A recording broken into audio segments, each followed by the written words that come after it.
Buenas tardes. Muy buenas tardes, alumnas y alumnos. Soy el doctor César Tipián, del Hospital 2 de Mayo. Hoy día vamos a revisar el tema de las fracturas de cadera. Vamos a ver la clasificación y su tratamiento. Antes, deseo, por favor, dar unas pautas. Necesito, les pido por favor, que me interrumpan levantando la mano en cualquier momento por algo que no me he podido explicar o haya generado alguna duda. Para no continuar creyendo yo que todo está claro. Está la clase relacionado una parte con la siguiente. Entonces, si una parte no me expliqué bien, la siguiente no es posible que la puedan comprender. Entonces, por favor, levanta la mano y yo puedo resolver la duda. Las preguntas, por favor, las escriben en el chat y al final las vamos a contestar. Preguntas, pero preguntas al final. No, yo quiero que me interrumpan en el tema de que no me expliqué bien, ¿ok? Para que todo pueda ser claro. Hay una pregunta en el chat, ¿puedes ponerlo? Un comentario dice, pasando su diapositiva. Entiendo yo que ya todos lo están viendo.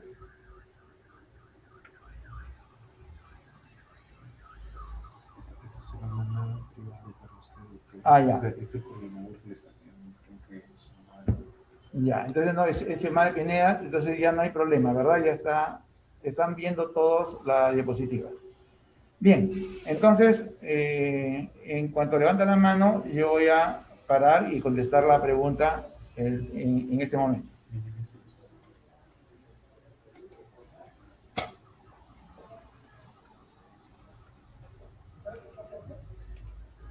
El día de ayer revisaron fractura de pelvis, hoy día la fractura de la cadera. La cadera es la unión de la pelvis con el fémur, específicamente el acetábulo con la parte proximal del fémur. La cadera es toda esta, el acetábulo más la cabeza femoral, el cuello femoral, la región trocantérica hasta la subtrocantérica. Todo esto es la cadera. Ayer revisaron la fractura del acetábulo. Entonces, hoy día vamos a ver del fémur proximal. Del fémur proximal vamos a estudiar la fractura del cuello y las fracturas de la región trocantérica. No la cabeza, porque la cabeza se fractura muy rara vez. Entonces vamos a estudiar la fractura del fémur proximal, la región del cuello y la región trocantérica. ¿Y por qué? Porque son tremendamente frecuentes, son muy frecuentes y también son muy graves. Esa es la razón por la cual vamos a estudiarlas. En el año 90 han ocurrido más o menos 1.3 millones de fracturas de cadera y se espera para el año 2050 que ocurran más de 7 millones de fracturas de caderas en el mundo. Es tremendamente frecuente. Es muy frecuente en dos grupos etarios, en los seniles, que es de hecho la gran mayoría, y en jóvenes que requieren de un traumatismo muy intenso. La frecuencia mayor está en los pacientes seniles. Existe una relación directa entre edad avanzada y fractura de cadera. A más edad, más fractura de cadera. Es más frecuente en las mujeres que en los hombres por la razón de la osteoporosis. Las mujeres, al tener el cambio hormonal de la menopausia, generan osteoporosis y esta es la razón por la cual existe más frecuentemente las fracturas en las mujeres que en los varones. En estos pacientes seniles, la causa principal es la caída de nivel, una caída, un traumatismo muy pequeño. Generalmente esta caída ocurre en las casas. Entonces tenemos que un paciente senil que tropieza, generalmente es en el dormitorio, en el baño, en la escalera, y al caer este paciente senil presenta dolor intenso en la cadera e impotencia funcional. Estamos frente a una fractura de cadera mientras no se demuestre lo contrario. paciente senil que se cae y tiene dolor de intención funcional, es una fractura de cadera mientras no demuestre lo contrario. Allí debe ser nuestro enfoque. Distinto a los jóvenes. Los jóvenes necesitan un traumatismo muy intenso, una caída de altura, un atropello para tener una fractura de cadera. Lo frecuente es esto, paciente senil que tropieza, cae y no puede levantarse. Pensemos de inmediato fractura de cadera.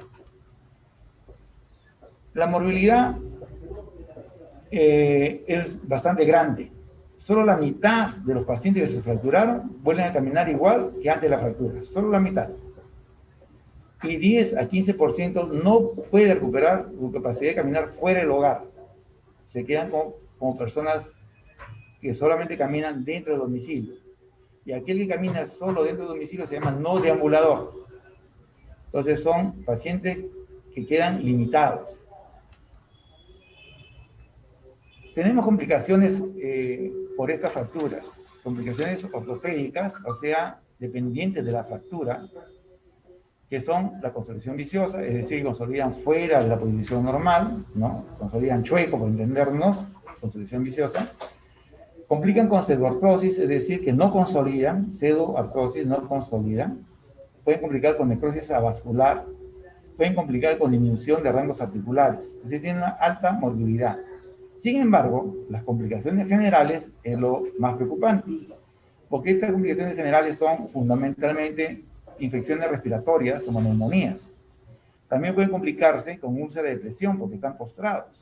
Estas úlceras de presión o estas neumonías generan sepsis que, al igual que la tromboembolia que podría presentarse, van a llevar al éxito letales. O sea, el paciente puede fallecer por la fractura, no directamente por la fractura, sino por las consecuencias de estar postrado.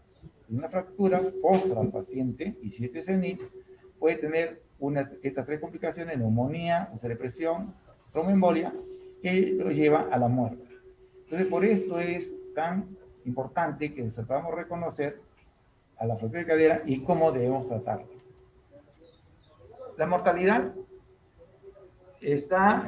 también es alta, ¿no? El 5% de los pacientes fallecen en la etapa aguda. Entre el 5 y 15% fallecen después de operado en los primeros 4 meses. Entonces, no es que lo operamos y se solucionó el problema, no. Hay una mortalidad entre el 5 y 15% que van a fallecer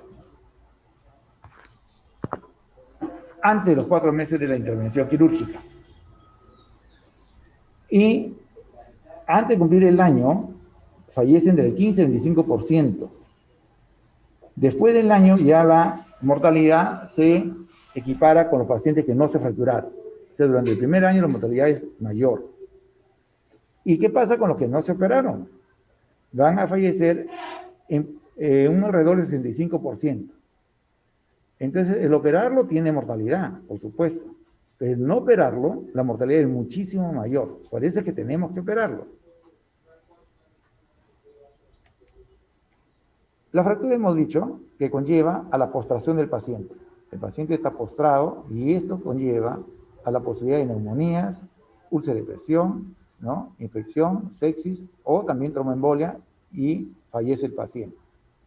Entonces, ese es el problema principal, ¿no? Se generan úlceras de presión, ¿no? Vemos las 4 etapas de las úlceras de presión. La primera etapa, que es un enrojecimiento de la piel. Si persiste esto en las horas, va a producirse una ruptura de la epidermis, se forman flictenas, ampollas.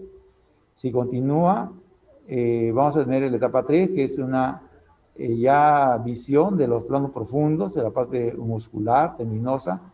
Y en la etapa 4, en que podemos observar el plano óseo. Entonces, esto es que va a producir después una infección, ¿no? Y sepsis y fallece el paciente. Las zonas de úlcera de presión más frecuentes son el talón, ¿no? Ahí tenemos la típica escara, el tejido muerto, que cuando esto se cae, vamos a ver el hueso, y tal vez tenga un gran problema, ¿no? También las úlceras de presión en las zonas de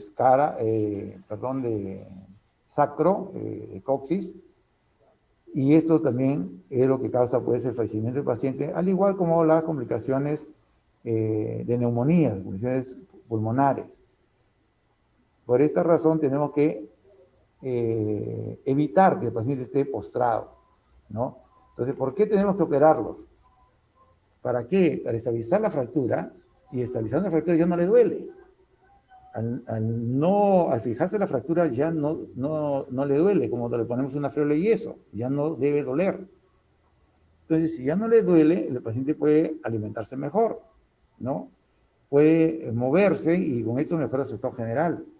Puede sentarse, fundamentalmente buscamos que se siente muy pronto, para que ventile mejor, para que respire mejor. Facilita los cuidados de enfermería estando fijada la fractura.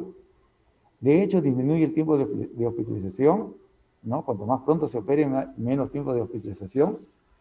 Y lógicamente va a disminuir las complicaciones y la morbimortalidad, que es el objetivo del tratamiento de la fractura de cadera, que disminuya esta morbimortalidad. ¿Cuándo debemos operarlo? El momento ideal para una cirugía de cadera está entre las 24 y 48 horas. No antes de las 24 horas, no después de las 48 horas. Es el momento ideal. Antes de las 24 horas debemos nosotros preparar al paciente para que esté en óptimas condiciones de la cirugía. Son pacientes seniles, por lo tanto tienen alguna comorbilidad.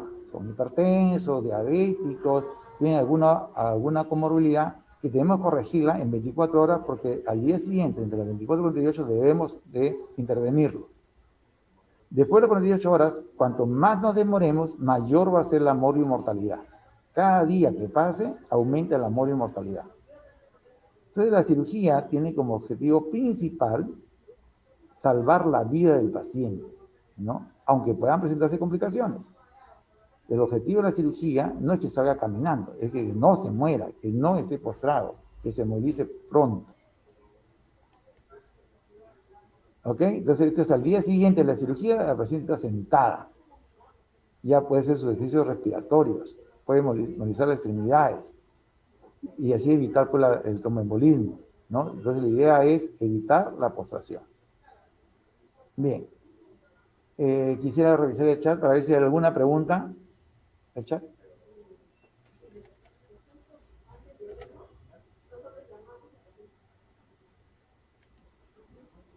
No tengo ninguna mano levantada.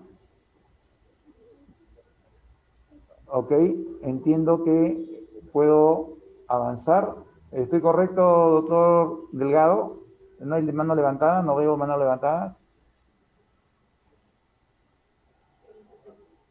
Bien, continuamos. Primero vamos a clasificar las fracturas. La fractura de la cadera, del extremo proximal del fémur, la vamos a dividir en dos grandes grupos. Las intracaxulares, también llamadas mediales, y las extracaxulares, que también son llamadas laterales. Se llaman así porque si trazamos una línea medial, ¿no? Todo lo que está hacia adentro va a ser medial y otra línea, y de allí hacia afuera va a ser lateral, ¿no? Se entiende medial hacia adentro y lateral desde esta línea hacia afuera. Intracaxular, porque la cápsula que se inserta en el acetábulo va hacia la base del cuello. Entonces las fracturas que están dentro de la cápsula se llamarán intracaxulares. Las que están fuera de la cápsula se llamarán extracaxulares. Entonces tengo dos grandes grupos, intracaxular y extracaxular. ¿Y por qué la dividimos así? Porque tiene que ver mucho la irrigación. La irrigación, las arterias circunflejas anterior y posterior van a dar las ramas que van a la cabeza intraóseo. De tal forma que cuando se fractura dentro de la cápsula, el cuello, se va a cortar la irrigación hacia la cabeza. Y si no tiene irrigación la cabeza, entonces puede ir a la necrosis vascular. Y si no hay irrigación en la zona de fractura, puede ir a pseudoartrosis de tipo atrófica. Si no tener sangre, no consolida. Entonces, las posibilidades que tienen las fracturas intracaxulares son de necrosis vascular, 1/3, a pseudoartrosis atrófica, otro tercio, y solo 1/3 consolidarían de las no desplazadas. Mientras que las laterales, al no afectar la circulación de la cabeza, nunca van a complicar o necrosis vascular o pseudoartrosis atrófica. Tendrán otro tipo de complicaciones, pero no altera la circulación. De allí la necesidad, ¿no?, de haberlas separado entre mediales y laterales. Las mediales, a su vez, se van a dividir en dos grupos. Las que se fracturan inmediatamente por debajo de la cabeza. Se llaman subcapitales. Su nombre lo dice, subcapitales. O sea, queda la cabeza solita de un lado y el cuello unido a la diáfisis del otro lado. Entonces tengo fracturas subcapitales y tengo fracturas medio cervicales, dentro de las mediales, medio cervicales. Todavía está dentro de la cápsula la fractura. Puede dañar la irrigación, fracturas mediales. Y las laterales se van a dividir en tres grupos.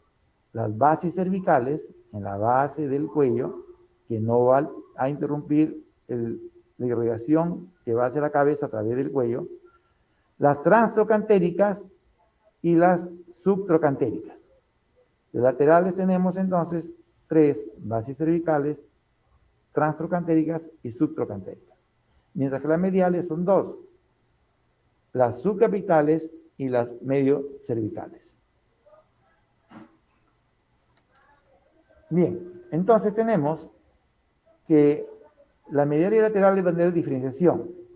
Las fracturas mediales tienen mala irrigación a la cabeza, mientras las laterales tienen buena irrigación a la cabeza. Las mediales que no se tratan, no tratadas, no consolidan jamás, ¿no? Van a la pseudoartrosis. Y las laterales, aunque no se traten, van a consolidar, pero fuera de su sitio. Van a tener construcción viciosa. ¿Por qué consolidan? Porque tienen irrigación. ¿Por qué no consolidan las mediales? Porque no tienen irrigación.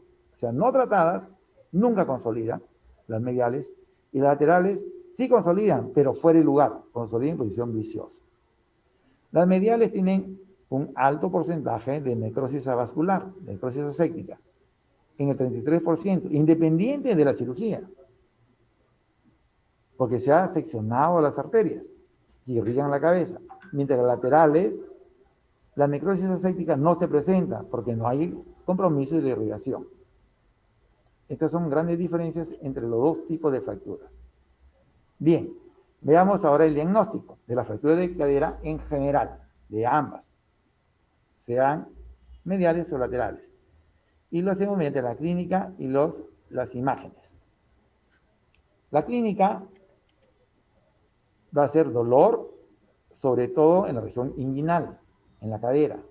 Aunque este dolor puede ser un dolor referido, a veces no duele en la ingle, duele en la cara interna del muslo, o incluso puede doler en la rodilla, el dolor referido. Hasta 15% de los fracturados de cadera no tienen dolor en la ingle, tienen dolor en la rodilla.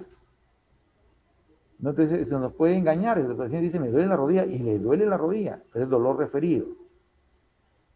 El otro signo es la impotencia funcional. No puede pararse. Y la mejor forma de ver esta impotencia funcional es pedirle al paciente que levante el talón sin doblar la rodilla. Entonces yo le pido, levante la pierna izquierda, lo puede hacer. Levante el talón de la pierna derecha, no va a poder levantarlo. Esa es la impotencia funcional. Entonces, y finalmente la deformación. Son los tres signos capitales. Deformación va a existir cuando existe desplazamiento de la fractura. La deformación es acortamiento, ¿no? Entonces vemos una extremidad más corta que la otra, y rotación externa. Siempre rotación externa. Si tengo un paciente senil que se ha caído, no necesita de gran traumatismo, se ha caído a nivel, ¿no? Se resbaló, tropezó con la alfombra y cayó. Tiene dolor en la ingle, en la cara interna del muslo o en la rodilla. Tiene impotencia funcional de la cadera y está acortado y en rotación externa.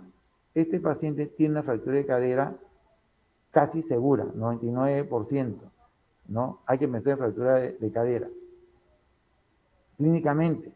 Pero necesitamos radiografías. ¿Por qué? Porque necesito saber si es intracapsular o extracapsular.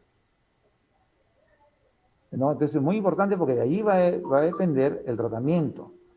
Una cosa es que sea intracapsular y otra cosa es que sea extracapsular para el tratamiento, que ya vamos a verlo más adelante. Cuando hay algunas dudas, porque hay también fracturas ocultas, se puede pedir una tomografía, ¿no? O una resonancia. Las gamografías también son útiles, sobre todo cuando pensamos en fracturas patológicas. Por ejemplo, aquí tenemos la imagen de una posible fractura oculta, ¿no? Cuando tenemos esta posibilidad de fractura oculta, es decir, la paciente se cayó, le duele en la ingle, tiene limitación funcional, ¿ok? Pero no hay acortamiento, no hay rotación externa, porque no está desplazado. Entonces yo tengo la sospecha clínica, porque le duele en la ingle, se ha caído, es senil, no puede levantar el talón. Entonces le pido una tomografía porque estoy pensando en una fractura oculta. Y en la tomografía puedo ver claramente el trazo, que en la radiografía no lo veo. Pero la clínica me hizo sospechar, una vez más, paciente senil que se cae, le duele la ingle y hay limitación funcional, piensen en fractura de cadera, aunque no lo vean en la radiografía, todavía existe la posibilidad de que tenga una fractura oculta y hay que pedirle una tomografía. Si no tengo tomografía, ¿qué hago? Lo mantengo en reposo y lo manejo como si fuese una fractura, hasta demostrar que no tenga la fractura. Porque si esta imagen le tomo entre una semana, ya empezamos a verla. Entonces, si no tengo tomógrafo, lo tengo en reposo en cama, una semana después le tomo radiografía y la vamos a ver, la fractura. Si tengo la posición de una tomografía, lo veo el mismo día. ¿Ok? Es más sensible la resonancia, aunque es más difícil obtenerla. No todos tienen resonador. Hoy día es muy fácil, no muy fácil, pero sí es más factible tener una tomografía. Pero el criterio clínico es lo más importante. Yo estoy pensando en una fractura de cadera, le tomo una radiografía, y si a pesar de no verla en la radiografía, pero tengo toda la clínica, entonces en reposo, hasta pedirle una radiografía la próxima semana, pero si tengo una resonancia, en buena hora, por lo menos una tomografía, y sí me va a salir el diagnóstico de imagen. Bien, ya tengo entonces el diagnóstico. Ahora pasamos al tratamiento. El tratamiento, tengo que hacer la hidratación, la fluidoterapia, analgésicos, ¿no? El paciente está en reposo absoluto. Tenemos que corregir las comorbilidades que tengan. Nos acordamos que el tiempo ideal es 24 horas para hacer toda esta corrección. Y nos preparamos para la intervención quirúrgica, ¿no? Cuando los pacientes han sufrido una fractura desplazada y hay acortamiento, rotación externa, le hacemos este procedimiento que es la tracción de partes blandas para que el pie no esté en rotación externa y no tengamos acortamiento, ¿no? Lo ideal es que lo veremos en las siguientes 24 horas, o sea, entre 24 y 48 horas. Sin embargo, en muchas instituciones no es posible, por 1000 problemas. Entonces, mientras que estemos en condiciones de operarlo, mantenemos con esta tracción de partes blandas que no pueden estar muchos días, si no se lacera la piel, ¿no? Cuando necesita más días tendrá que hacer una tracción esquelética, pero cuanto más días demoremos, más son los riesgos, mayor la mortalidad. La idea es operarlo al segundo día. Esa es nuestra meta, ese es nuestro objetivo. Allí debemos apuntar a operado el segundo día. Entonces, pacientes que necesitan ver cuánto tiene hemoglobina, porque muchos a veces requieren de transfusiones sanguíneas para poder tenerlos en condiciones de un acto operatorio que podría ser muy sangrante, como podría ser una artroplastia de cadera. Bien, entonces para el tipo de tratamiento, ya si es una prótesis o no, tenemos que seguir haciendo la clasificación. Hemos dicho que vamos a dividirlas entre intracapsulares y extracapsulares. Empecemos con las intracapsulares, o sea, las mediales. Entonces, es una clasificación muy utilizada de Garden, que como ustedes son pregrado, y yo estoy preparando a médicos generales, no a traumatólogos, no me interesa mucho que conozcan la clasificación de Garden 1, 2, 3, 4. Lo que me interesa es de que sepan que las fracturas mediales se dividen en dos grandes grupos.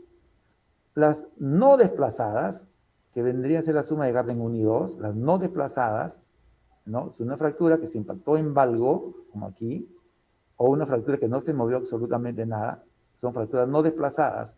Y las fracturas desplazadas, Garden 3, parcialmente desplazada, Garden 4, totalmente desplazada. Para nosotros, las fracturas mediales se dividen en dos, las no desplazadas y las desplazadas. Y de eso va a depender el tratamiento. Si tenemos una fractura medial no desplazada, Entonces, como no está desplazada, no tengo nada que reducir, nada que acomodar. ¿Qué es lo que tengo que hacer? Tengo que fijarla para que no se desplace. Entonces, yo tengo una fractura no desplazada, independiente de la edad del paciente, lo que tengo que hacer es fijarla. Y hay técnicas como fijarla. Aquí la técnica más actual, que consiste en fijarla con unos tornillos que se llaman tornillos canulados percutáneos, porque se apertura solamente la piel aquí en la cara externa y no la fractura, para no dañar la irrigación. Acuérdense que aquí están los vasos sanguíneos. Entonces no aperturamos, no abrimos la fractura, abrimos la cara lateral. Y con unos dispositivos se van a colocar estos tornillos para fijar la fractura, ¿no? Entonces veamos ahora las fracturas desplazadas.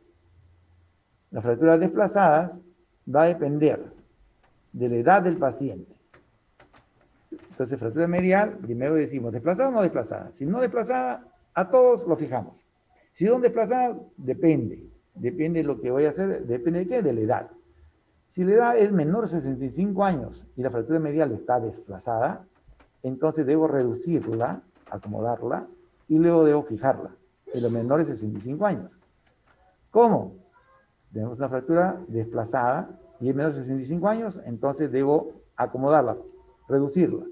Lo puedo hacer de manera incruenta, o sea, sin apresurarlo, que es lo ideal, por eso tiene que ser muy rápido, en una mesa ortopédica con un identificador de imágenes, que le llamamos arco en C. Entonces lo miramos en el arco en C, hacemos una tracción en la mesa ortopédica. Cuando vemos que está reducida, lo fijamos con los clavos. Si no puedo acomodarla de manera incruenta, sin cirugía, tendré que aperturar y de la manera menos traumática posible, para no dañar la irrigación, reducir, acomodar esta fractura y poder fijarla. Entonces, la reducción tiene que hacerse ya sea incruenta o cruenta. Y luego la fijamos con los tornillos canulados que hemos dicho. ¿Ok? Entonces, ese es el manejo de las fracturas de cuello mediales desplazadas en los jóvenes. Acomodarlas y fijarlas. Una incisión en la cara lateral, donde introducimos estos dispositivos como unas guías. No abrimos la cadera, ¿no? Sino desde lejos de la cara lateral del fémur, miramos el identificador de imágenes que esté en su sitio, la fractura, en su sitio los tornillos que vamos a poner. Ahí vemos la cara externa de los tornillos, ¿no? Y por dentro, la fractura después de unos meses queda consolidada. Entonces, esta fractura que está desplazada la hemos acomodado y la hemos fijado. Reducción y osteosíntesis. ¿Qué pasa con estas fracturas que son de la región medial? Estas fracturas tienen un alto riesgo de complicarse, aunque las haya operado. Tienen riesgo de ¿qué? De necrosis avascular, se muere la cabeza. De pseudoartrosis, aunque le haya puesto el tornillo. ¿Por qué? Porque se interrumpió por la fractura de irrigación, ¿no? Tienen riesgo de coxartrosis. Entonces, estos pacientes jóvenes que le hemos acomodado y fijado la fractura tienen un alto riesgo de que vayan a la necrosis, a la pseudoartrosis. ¿Ok? Entonces, estos pacientes jóvenes pueden ser tratadas estas complicaciones. ¿Y cómo las tratamos estas complicaciones? En las fracturas mediales que se han complicado, en menores de 65 años, le hacemos una segunda cirugía que es el reemplazo de la cadera, ¿no? Como son jóvenes, tienen calidad ósea muy buena, muy fuerte, y podemos colocarle prótesis totales de cadera no cementadas, sin cemento. Estos son para los menores de 65 años. Pero ¿qué pasa si la fractura medial desplazada es de un paciente que tiene una edad mayor de 75 años? Si es mayor de 75 años no podemos darnos el lujo de intentar acomodar y fijar la fractura. Porque si se complica, y como sabemos que se complican 2 de cada 3, tendríamos que ir a una artroplastía. Entonces, los pacientes de 75 años no tienen la capacidad de poder ir a 2 cirugías.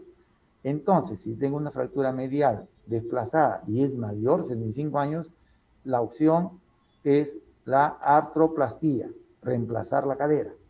No es con los menores de 65 años en que se puede hacer un intento de salvataje de esa cabeza, reduciéndola y fijándola. En los mayores de 65 años con fracturas mediales desplazadas. Única opción, artroplastía, no osteosíntesis, no reducción. Y acá dividimos qué tipo de prótesis. Y también depende de qué tipo de paciente tengamos. Si el paciente es no deambulador o si el paciente es deambulador.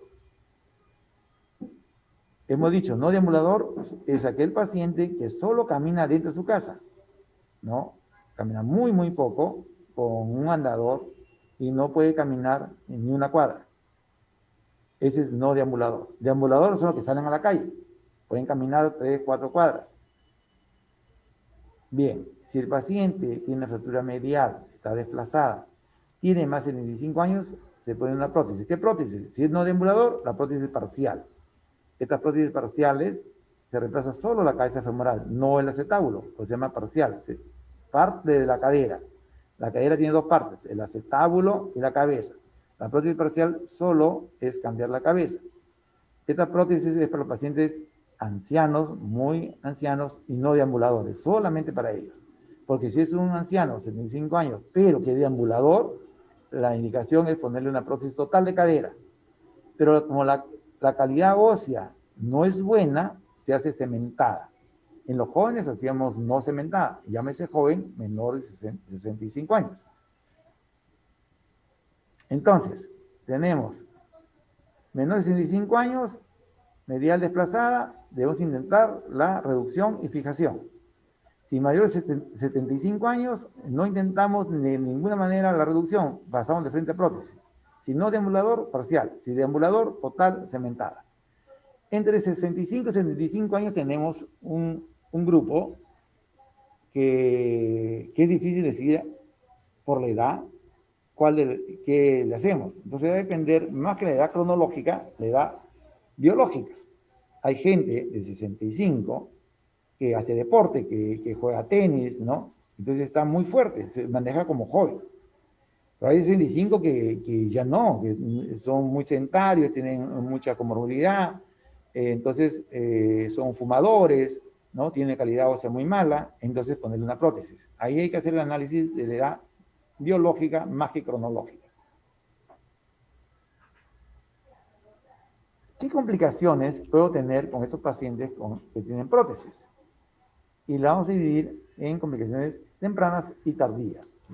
Las tempranas, o sea, en cuanto pongo la prótesis en los primeros días, no puedo tener una lesión neurológica, se puede comprimir el nervio ciático, tener parálisis, ¿no? Puedo tener tromboembolia, que también es bastante complicado, por eso a esos pacientes tenemos que anticoagularlos. Tal vez la complicación más frecuente sea la dismetría, que es una extremidad más corta o más larga que la otra. Y la luxación, que tal vez sea la más temida, que se luxe la prótesis que hemos puesto, ¿no? Y esta luxación generalmente por mala técnica, o se puso mal el vástago, mal orientado, o la copa, y entonces al flexionar se luxa, se sale la prótesis, no funciona obviamente, y hay que cambiar la prótesis, ¿no? También tenemos las infecciones, que son las más temidas, ¿no? Felizmente que no son las más frecuentes, pero son las más temidas. Cuando se infecta, nos obliga a retirar la prótesis. Imagínense todo el esfuerzo, todo lo que le viene al paciente, porque tenemos que quitarle la prótesis, ¿no? Porque una infección profunda, la única manera de erradicarla es retirando la prótesis. Entonces, esos son los grandes problemas que podemos tener de manera temprana, las artroplastías. Y las tardías, también tenemos tardías muy graves.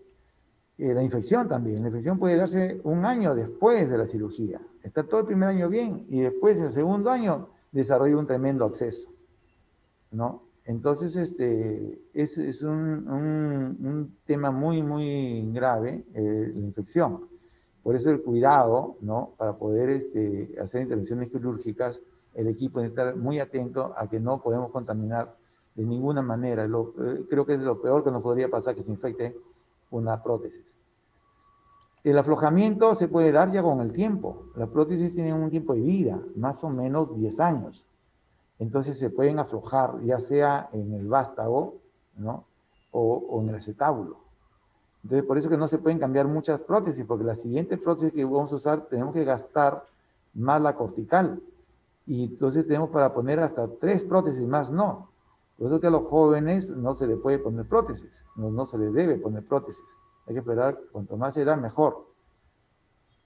Lógicamente que hay prótesis para jóvenes, que son las no cementadas, pero la idea es no poner una prótesis al paciente joven.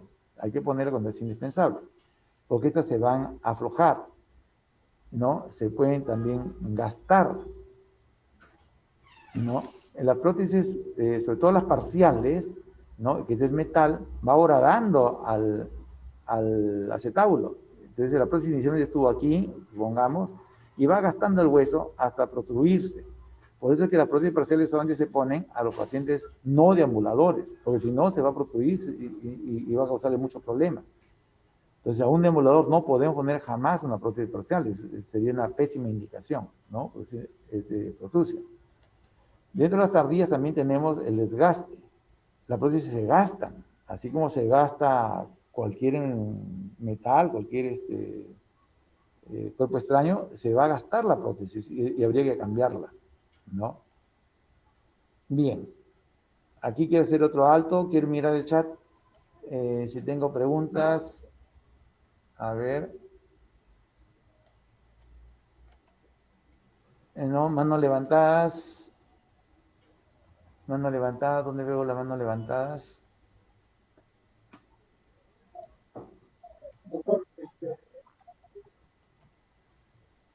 Sí, doctor Delgado, le escucho. Doctor, hola, ¿me escucha? Buenas tardes. Sí, buenas tardes. Hola, quería preguntarle cuál era la diferencia con respecto a la funcionalidad o la implicancia entre lo que es la total, la prótesis total cementada y no cementada.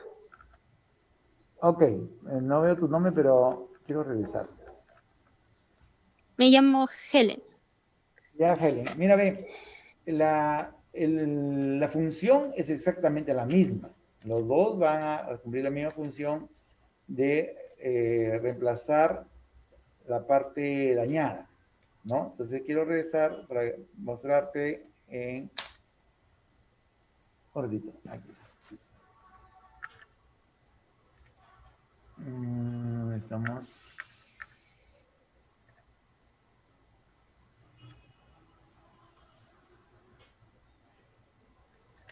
Acá. La idea es de que si tengo una fractura medial, se interrumpe la irrigación de la cabeza y entonces la cabeza se va a morir. Si es joven, puedo intentar, porque uno de cada 3 lo voy a salvar, lo puedo intentar hacer la osteosíntesis. Pero si es viejo, más de 65 años, tengo que ponerle una prótesis. La prótesis, en los pacientes joven, le ponemos una no cementada, porque tienen una calidad de hueso muy buena y puedo fijarlo sin cemento. Y la prótesis sin cemento me puede permitir más cambios, me puede durar más. La prótesis no cementada me puede durar más tiempo que la cementada. Entonces a un joven le pongo una prótesis no cementada.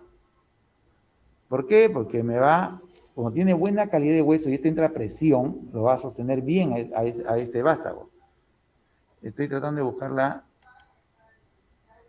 no cementada, acá está. Entonces tengo una calidad de hueso buena. Entonces este vástago puede entrar a presión y se une entre el vástago y el hueso, se une a presión. Este vástago es poroso. Entonces el hueso se mete dentro del poro del vástago y lo fija muy bien. Eso es cuando tengo un hueso fuerte. Pero si tengo un hueso débil de un paciente mayor, entonces la prótesis va pegada con cemento al hueso, porque el hueso no es de buena calidad. Entonces voy a poner cementada o no cementada dependiendo de la calidad del hueso. La función va a ser exactamente igual, pero la unión entre la prótesis y el hueso va a ser con cemento cuando el hueso es malo y a presión entra sin cemento cuando el hueso es bueno. ¿Me expliqué, Helen? Sí, doctor, perfecto, gracias. Muy bien. Martín Gamboa, Me pregunta, ¿no hay opciones de reemplazo aparte de uso de prótesis metálicas? Bueno, las prótesis, quiero entender la pregunta. ¿Hay otros tipos de prótesis metálicas o hay otras cosas que no sean prótesis? Antiguamente, cuando se fracturaban y no existían prótesis, lo que se hacía era cortar la cabeza, ¿no? Y lo dejaban sin cabeza. Era la cirugía de Girlestone. Se quedaban sin cabeza y ya no les dolía. Se podían sentar y se morían menos que los que tenían cabeza y no se lo podía fijar ni poner en la prótesis. No existían, pues, prótesis en aquellos años. Entonces se hacía la cirugía de Gilbert. Después se inventaron las prótesis y se ha ido mejorando cada vez más. Entonces hay prótesis de acero cobalto, ¿no? Hay prótesis de titanio, ahora hay prótesis de cerámica, y en fin, hay una cantidad grande de tipos de prótesis. Que para pregrado no creo que venga el caso explicarle cuándo cerámica, cuándo titanio, cuándo cemento. Entonces, pero sí, como pregrado, decirle que cuando la cabeza tiene alto riesgo de morirse, como fracturas mediales, si son mayores de 65 años, hay que ponerle un reemplazo a esta cabeza. Si la calidad de hueso es buena, entonces puede ir una prótesis total no cementada. Si es mala, cementada. Si el paciente es no deambulador, es mejor ponerle una prótesis parcial, porque duran poco tiempo y el paciente también va a tener poco tiempo de vida. Si tengo una expectativa de vida de más de 5 años, no debo ponerle jamás una prótesis parcial. Pero si tengo una expectativa de vida menor de 5 años, sí puedo poner una prótesis parcial. ¿Me expliqué, Martín Alonso?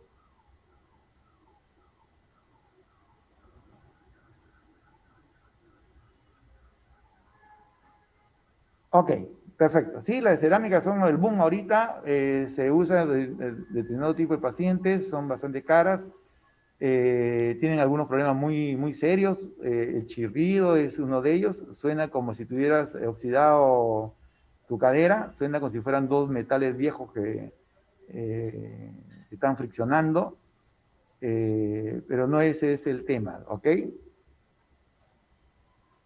Bien, creo que podemos avanzar. A ver, ¿dónde nos quedamos?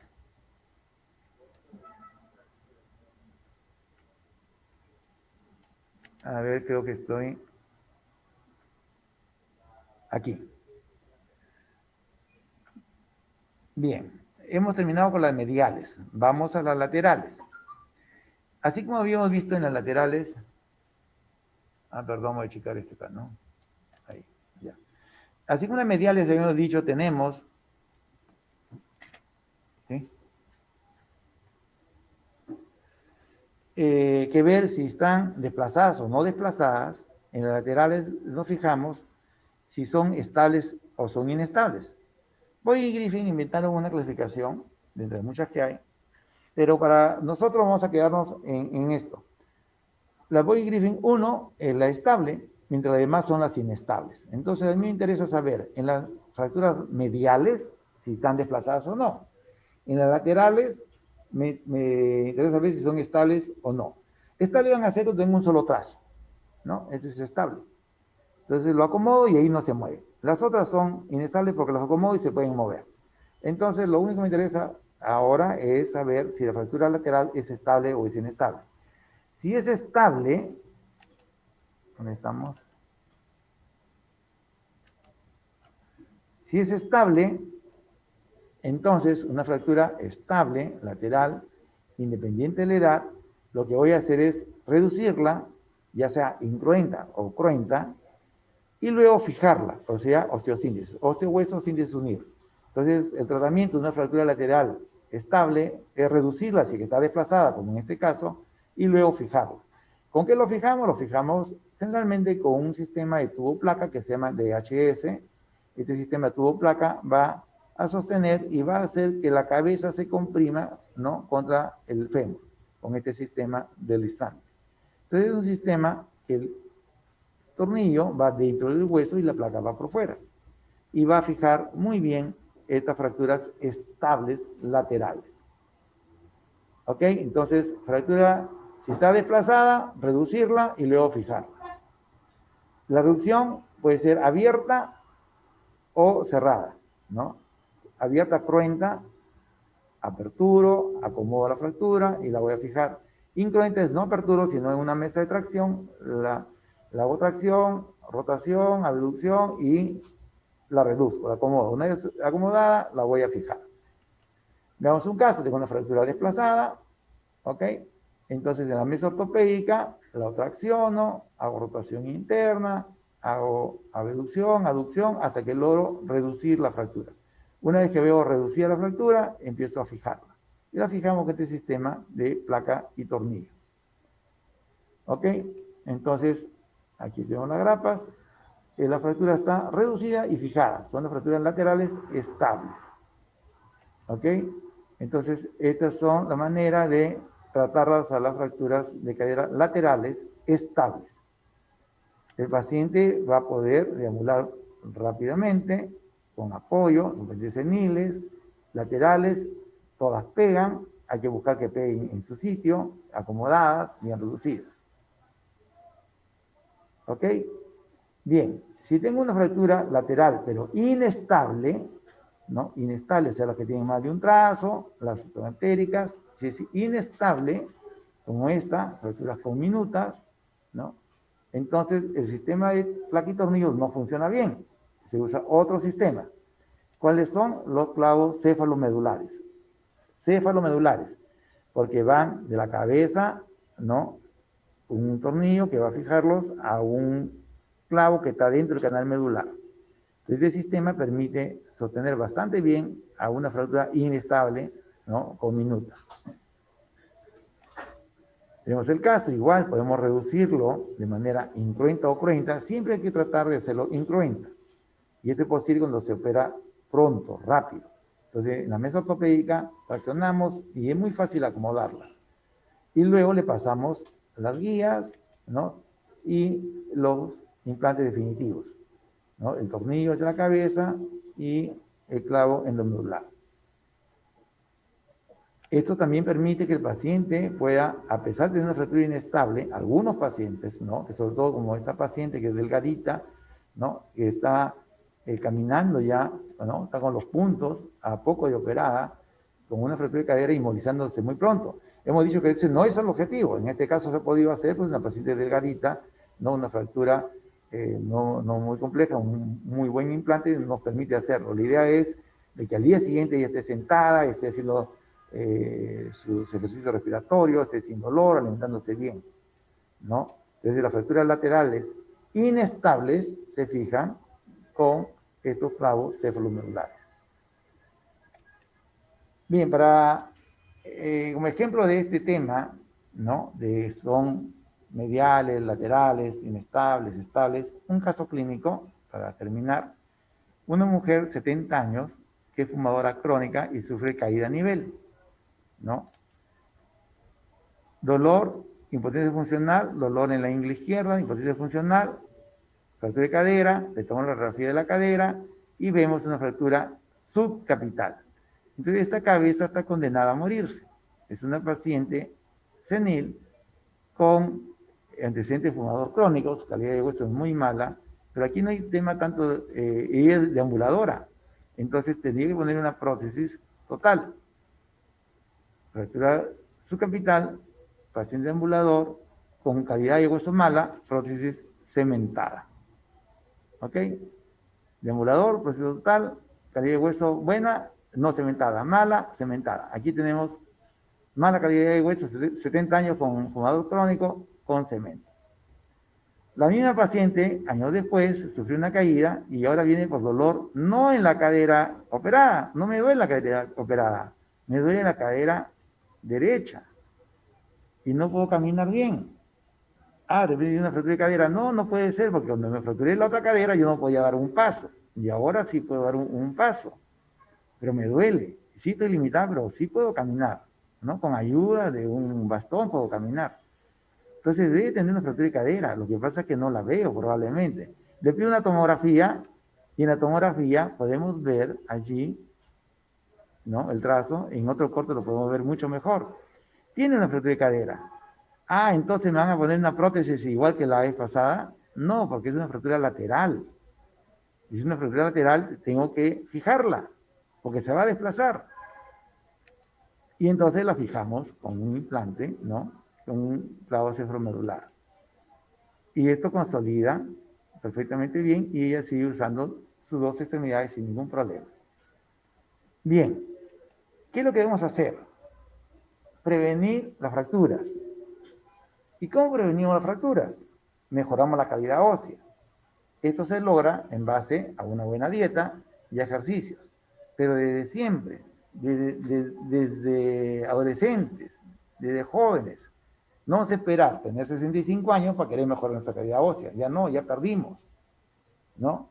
Cuando empieza la menopausia y empieza a perder todo lo que ahorró, ya no puede juntar a los 50 años huesos, tiene que haber juntado a los 20 años, a los 30 años, a los 40 años. Entonces, cuanto más calidad de hueso tengamos, cuanto mayor cantidad de hueso tengamos, cuando iniciemos la menopausia, va a ser mejor. Entonces, la prevención de fractura empieza desde joven, ¿no? Desde que debemos hacer ejercicio y buena dieta para tener una buena calidad de hueso cuando lleguemos a ser ancianos. Bueno, pero ya llegamos, ya soy anciano, pues. Entonces, ¿qué podemos hacer? Una idea fue amortiguemos la caída. Entonces inventaron, ¿no?, estos pantalones con unos dolompillos, pero más densos, ¿no?, para que amortigue la caída. Y esto se usaba pues en los asilos de ancianos, a todo el mundo le venía estos pantalones porque se caían y entonces amortiguaba la fractura. Pero no resulta, ¿no? Se siguen fracturando. Entonces, ¿qué es lo que tenemos que hacer? Es prevenir la caída. La gente se fractura porque se cae. Entonces lo lógico es que no se caiga. ¿Y podemos prevenir las caídas? ¿No? Se calcula que una de cada 3 caídas pueden ser prevenidas. Entonces sí podemos prevenirla. ¿Y cómo podemos prevenirla? Entonces uno se cae, ¿por qué se cae? Porque no vio bien, ¿no? Entonces si no tengo yo un anteojo adecuado, no veo el desnivel, no veo la alfombra, no veo el peldaño, me voy a caer. Entonces debemos tener bien el sentido de la vista y también el oído, porque el oído nos da equilibrio. Entonces el otorrino, el oftalmólogo, tiene que hacer su parte para que las personas puedan tener un buen equilibrio, ¿no?, y una buena visión. Hay que usar zapatos que no se resbalen, ¿no? Que no puede tener una suela que sea resbalosa. Colocar cintas adhesivas antideslizantes en la zona de peligro, ¿no? En el baño, en la cocina, en la escalera. La escalera toda debe tener pasamanos, ¿no? En el baño debe tener por lo menos 3 puntos de uno pueda sostenerse a la hora de entrar o salir de la ducha. Entonces nunca puede tener las 2 manos libres, siempre tener una mano sujeta en un pasamano. Entonces en los baños deben tener por lo menos 3 lugares donde uno pueda soportarse para entrar y salir del baño. No puedes tener nunca con las 2 manos libres, siempre una mano debe estar apoyada en un pasamano. Entonces debemos evitar, creo que esta es la parte más importante de la clase. ¿Cómo evitamos, como médicos generales, que la gente se fracture? ¿No? Buena iluminación en la casa, no tener alfombras, tapetes en el piso. Generalmente las personas mayores quieren tener la casa brillando y ponen alfombras, tienen tapetes que se limpian al entrar o salir, y es allí donde se tropiezan. 3 milímetros de altura es suficiente para que uno tropiece y se caiga. Entonces no deberían existir alfombras o tapetes en las casas donde viven personas mayores, ¿no? Sería bueno que no utilicen escaleras, ¿no? Si tengo una casa de 2 pisos, que el dormitorio esté en el primer piso, para no estar subiendo y bajando escaleras, porque es allí donde se van a caer.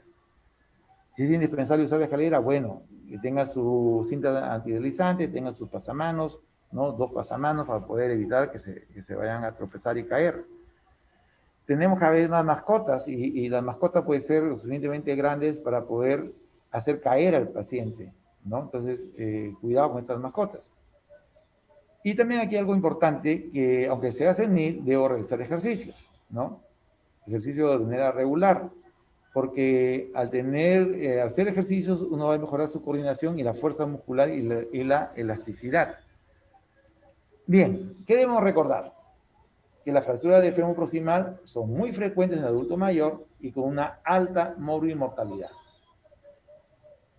Segundo, que el diagnóstico clínico es importantísimo. ¿Cómo es el diagnóstico clínico? Paciente senil que se cae y tiene dolor e impotencia funcional en la cadera, es una fractura de cadera mientras no se demuestre lo contrario. Hay que pensarla, hay que ir a buscarla. El tratamiento, como quiero que se mueva muy rápidamente, la única opción que tengo es tratamiento quirúrgico, sea en osteosíntesis o artroplastía, tratamiento conservador, salvo que el paciente tenga una contraindicación absoluta. Pero si no, tiene que ser operado. Si tiene 95 años mi abuelito, opéralo, porque no lo opera, se va a morir sí o sí, ¿no? Si se opera, tiene chances a sobrevivir. He operado gente, pacientes de 100 años y que han tolerado, ¿no? Pero si no lo operamos, estamos condenándolo a morir. Y finalmente, que debemos de prevenir las caídas. Gracias, jóvenes, y vamos a revisar ahora el chat. Doctor, una consulta. Sí. En el caso cuando se pone para la fijación en una fractura oblicua, ponen como que un aparato, que ya dijo que puede ser varios materiales, ¿no? Pero, o sea, se introduce casi prácticamente 3/4 partes del fémur. ¿No hay problema con que se destruya la médula ósea del mismo hueso? Ya. Acuérdate que la médula ósea en un paciente senil ya no tiene ninguna acción, ¿no? Esto fue muy claramente estudiado hace muchos años. El doctor Kuncher, que hizo los clavos para la fractura de fémur, que van a verlo en la siguiente clase, él inició en el mundo, durante la Segunda Guerra Mundial, el uso de clavos en el medular. Y una de las atingencias que le presentaron fue cómo vamos a dañar el canal medular, y eran pacientes jóvenes, ¿no? Entonces acuérdense que no solamente es tenemos el endostio, que sería el hueso, sino el periósteo.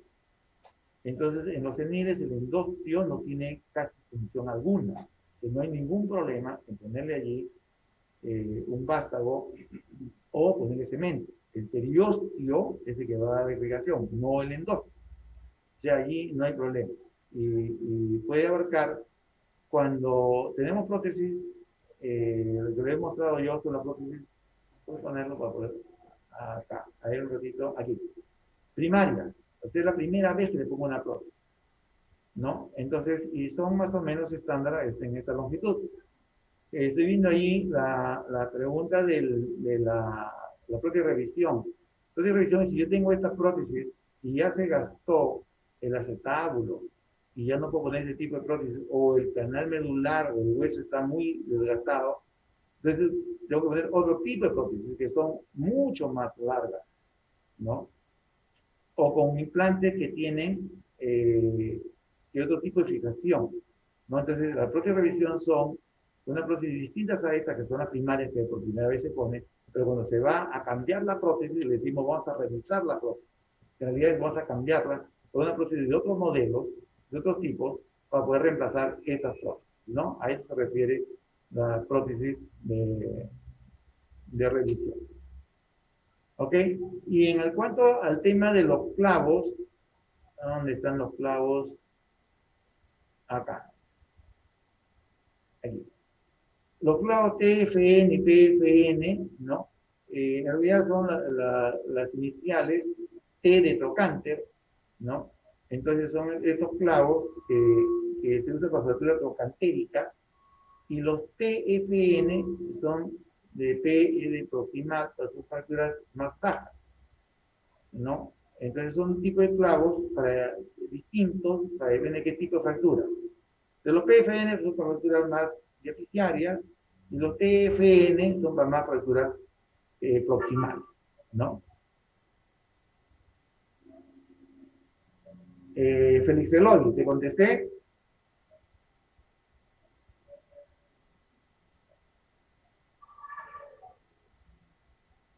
Ok.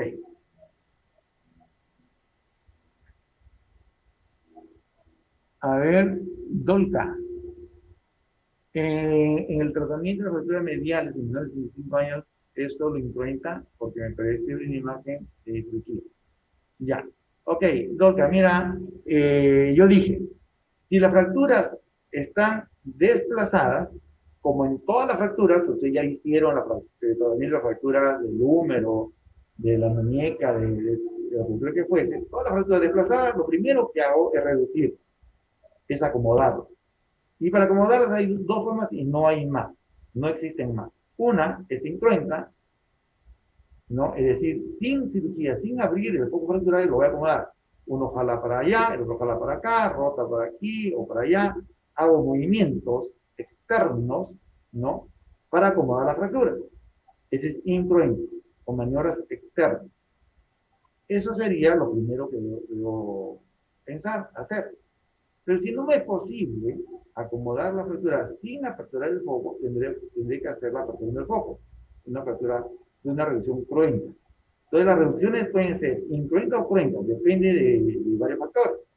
El tiempo, que según una fractura antigua, jamás podría acomodar de manera incruenta, porque ya se formó el tejido fibroso, el callo blando, que me va a impedir acomodar la fractura. Tengo que aperturar el foco, retirar el tejido y poder acomodarlo, de reducción cruenta. Depende también de la habilidad que tenga cada quien, ¿no? Entonces, hay también fracturas que son imposibles de acomodar incruentas. No es posible. Por ejemplo, tengo una fractura de cúbito y rayo desplazada del adulto, no hay forma, no hay quien pueda acomodar las dos fracturas de manera incruenta. Tiene que ser de manera cruenta, sí o sí. Entonces, en la fractura de cadera, la mayoría de las fracturas frescas, ¿no? En los primeros días se pueden acomodar de manera incruenta. ¿Qué necesito? Una mesa ortopédica, anestesia, y la puedo acomodar la gran mayoría. Entonces siempre empiezo a reducir de manera incruenta. Si no me es posible que hay un fragmento que está lejos y no puedo acomodarlo, o me queda rotado, no me es posible porque hay partes blandas interpuestas en el hueso, tengo que hacer la cruenta. Entonces, no depende tanto de la edad, depende de la posibilidad de poder reducir la fractura medial. Si la fractura medial menor de 65 años, debo intentar reducirla incruenta, pero si no puedo reducirla, tengo que abrirla sí o sí, aunque pueda dañar un poco la circulación, pero tengo que reducirla, porque antes de fijarla tengo que reducir, ya sea de manera incruenta o cruenta. ¿Ok? Entonces, cuando tú has visto una imagen de la cirugía, sí, hay que operarla. Ahora, pero la cirugía puede ser para, pues, no para reducir, sino la cirugía puede ser para fijar, pues yo puedo acomodarlo incruenta y fijarlo cruentamente. Yo lo acomodo en la mesa ortopédica de manera incruenta y luego paso a fijarlo de manera cruenta, lo fijo con unos tornillos, con unos clavos. Entonces yo puedo hacer reducción incruenta, ¿no? Con maniobras externas, y puedo hacer situación incruenta con una proteyeso. Por ejemplo, tengo un niño de 5 años, le hago una reducción incruenta y le pongo una proteyeso, un pelipedio. Entonces no le he fijado con nada, pero eso es muy raro en un niño que se fracture. Puede existir, por supuesto que puede existir, ¿no? Entonces, las reducciones y las fijaciones, ambas, pueden ser incruentas o cruentas, y puedo combinarlas. Después, Dolca, contesté. Dolca Marín.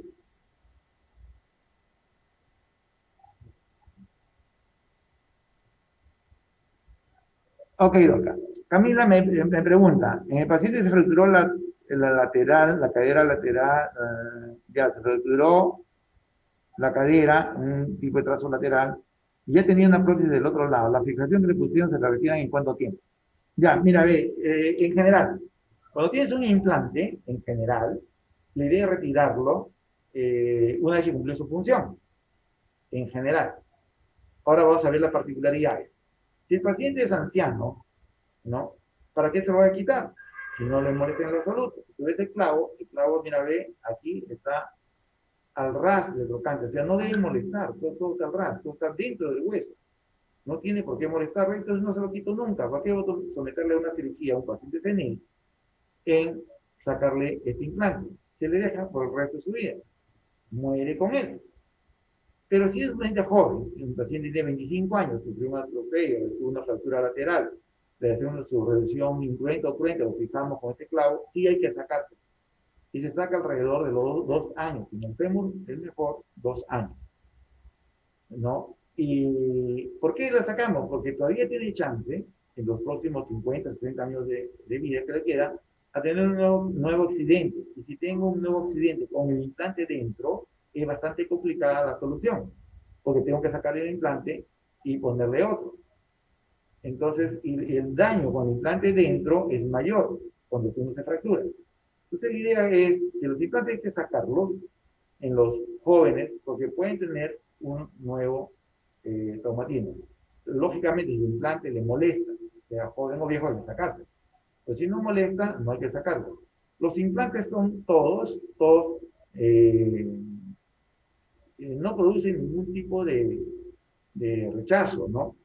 Ningún implante, todos son compatibles con nuestro cuerpo. Así que aquel que dice que hubo rechazo del clavo, del tornillo, es mentira. Es tal vez el recurso que el médico no quiere aceptar su responsabilidad, porque no existe que tenga ese tal rechazo. Todos son inertes, ¿no? Entonces, si hay algún problema, solamente se infectó, pues no es que rechazó, no, eso no existe.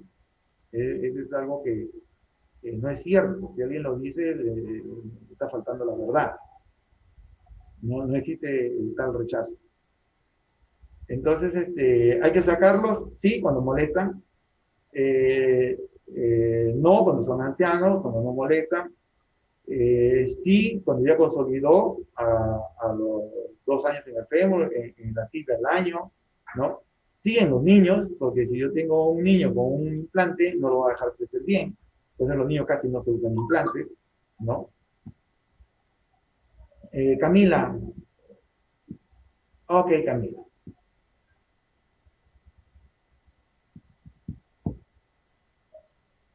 Doctor Delgado, creo que al no haber más preguntas, entonces... Sí, doctor, sí. ya no hay más intervenciones. Por favor, señores alumnos, si es que ya no hay más intervenciones, para agradecer al doctor Tipián por su excelente exposición. Es que no hay más preguntas, doctor. Ok, muchas gracias. Nos vemos la próxima semana. Hasta luego. Gracias, doctor. Buenas tardes. Gracias, señores alumnos.